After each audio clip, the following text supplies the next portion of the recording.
Friends, இன்றைக்கி பூரி செய்யலாமா? உருளைக்கிழங்கு எடுத்து நல்லா கழுவிட்டு ரெண்டாக கட் பண்ணி குக்கரில் ஒரு 4 விசில் விட்டு எடுத்துக்கலாம்.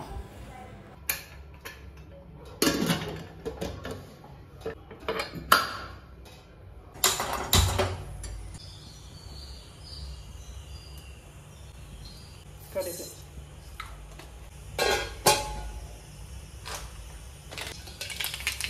கடலைப்பருப்பு,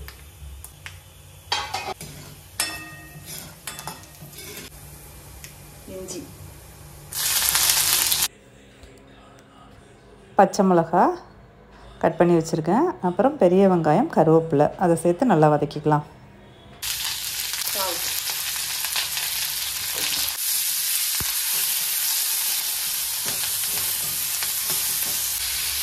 குக்கர் ஓப்பன் பண்ணிக்கலாம்.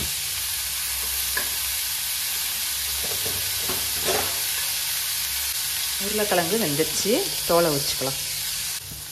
தக்காளி சேர்க்கணுன்னு அவசியம் இல்லை, ஆனால் எனக்கு கொஞ்சம் புளிப்பு பிடிக்கும், அதனால் நான் தக்காளி சேர்ப்பேன். ஒரே ஒரு தக்காளி.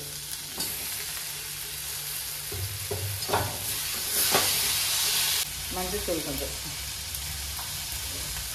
உருளைக்கிழங்கு தோல் உரித்து எடுத்துக்கலாம்.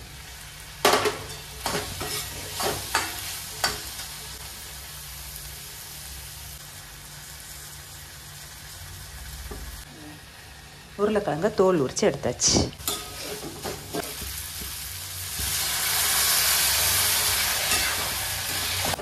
பூரியை கண்டாலே எனக்கு அலர்ஜிங்க. என்ன அப்படிங்கிறதால நான் சாப்பிடவே மாட்டேன். ரொம்ப நாள் ஆச்சு பூரி செஞ்சு, இன்றைக்கி செய்யலான்னு முடிவு பண்ணி செஞ்சிட்ருக்கேங்க.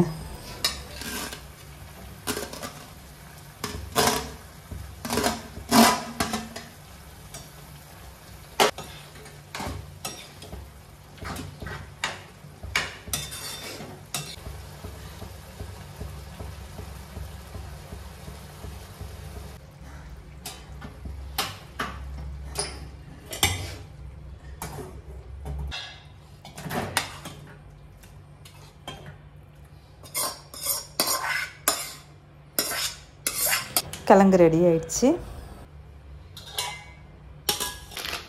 பூரிக்கு மாவு பிசைஞ்சிக்கலாம். அதுக்கு கோதுமை மாவை ஒரு பாத்திரத்தில் எடுத்துக்கலாம்.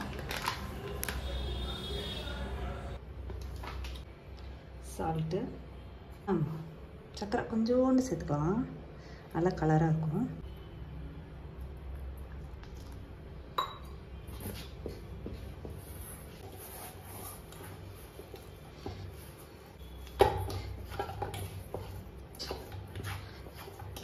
எண்ணெய் கம்மியாக ஊற்றி தாங்க பூரி சுடுறேன். ஏன்னா பூரி சுட்டுட்டு எண்ணெயை கீழே ஊற்ற வேண்டியதுதான். பரவாயில்ல, பூரி நல்லா உப்பி தான் வருது. எண்ணெய் கம்மியாக ஊற்றிருந்தாலும் நல்லா புஸ்ஸுன்னு உப்பி வந்திருக்குங்க.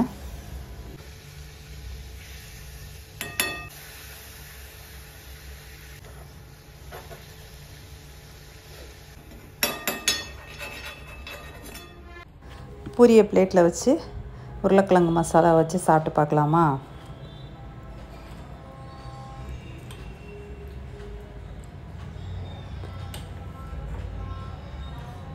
வருஷமே ஆச்சுங்க, ஒரு 2 வருஷம் ஆச்சு என் கையால் பூரி செஞ்சு. இன்றைக்கி தான் ஃபஸ்ட்டு செஞ்சுருக்கேன்.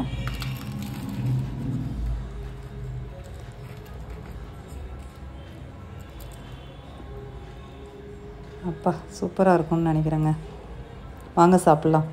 இந்த வீடியோ உங்களுக்கு பிடிச்சிருந்ததுன்னா லைக் பண்ணி, ஷேர் பண்ணி, கமெண்ட் பண்ணி, சப்ஸ்கிரைப் பண்ணி பெல் ஐக்கானை மறக்காமல் கிளிக் பண்ணிவிடுங்க. Thank you friends.